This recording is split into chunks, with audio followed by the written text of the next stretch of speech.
So the Prophet said, yes. So the man went away, going out from the masjid. Just before he reached the door, he told him, come back.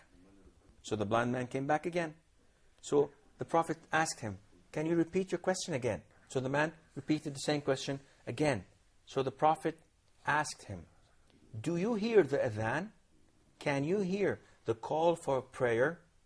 Which means, of course, they did not have any loudspeakers, but at the same time, they did not have any concrete walls or cement structures. They did not have double glazed glass windows or whatever. So the sound of, or the voice of a person calling for the prayer, if he was on top of a building, would probably reach a circle with a diameter of, let's say, 2 kilometers, 3 kilometers, which is not a big distance. So the Prophet asked him, do you hear the adhan? Do you hear the call for prayer? So the blind man said, yes. So the Prophet said, alayhi salatu wasalam, then answer the call for prayer with the congregation. I find no excuse for you. This means that it's obligatory upon every single male who is capable of attending and who hears or is within the vicinity of a masjid, a mosque, is close to it enough to be able to attend a prayer, that he attends it. It's a must. Now, with loudspeakers, you could be living like 15 miles away from a mosque, but still hear the adhan. Yeah. Is it obligatory for me to attend? No, it's not. Because the distance is far away from you, that it's not obligatory to attend. We go back to the second issue, which is, must those who are in college or in their workplace leave their jobs to attend prayer? The answer would be yes. It's a must. But attending the prayer is an elastic phrase. You can attend a prayer, which means that you open the mosque before the call for the adhan, half an hour. And then you wait and stay until the call for the adhan. Then you perform ablution and you pray voluntary prayers as much as you want. In order to escape from work. Yes. And this is unacceptable. You are being paid for what you do. And you have to do it. But also, it's obligatory for you to pray. So you have to pray.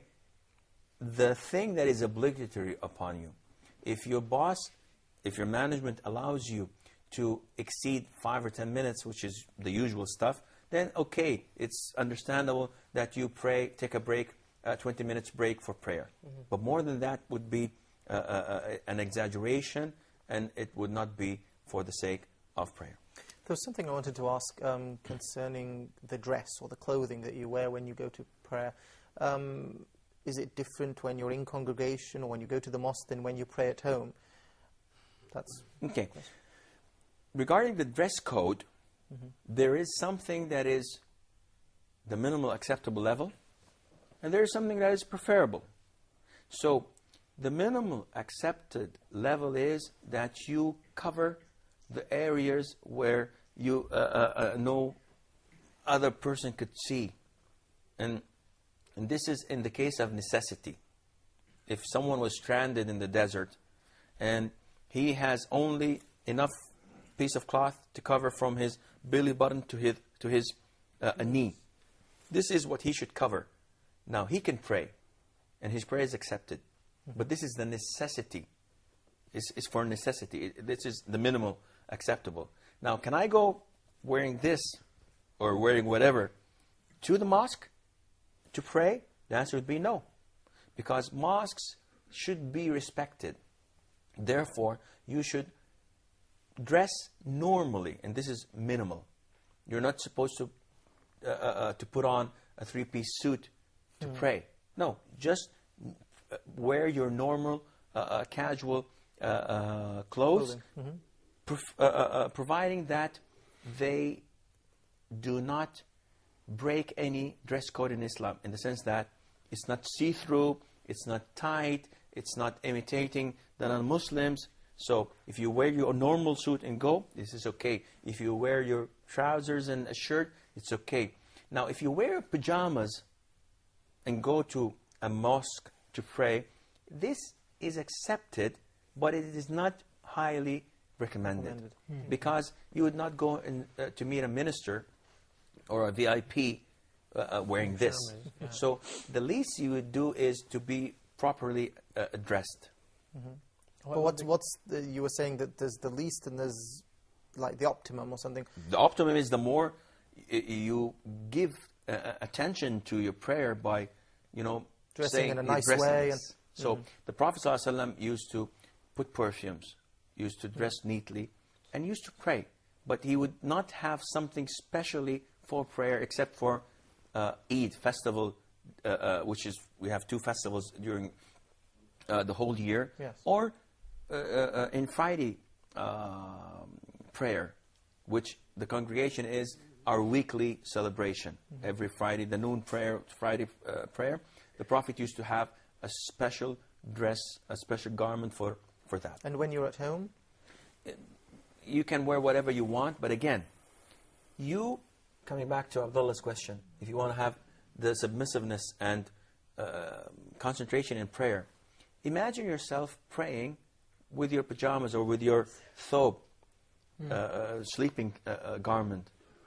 And imagine yourself praying and preparing yourself for prayer by performing ablution, putting on your suit or putting on a decent clothes, as if you're going out, and praying inside your home. You would find that there's a lot of difference, because you're giving it more attention than just waking up in the behind, I pray and go back to bed again. It does not have any sense in life in it. I see. What about women?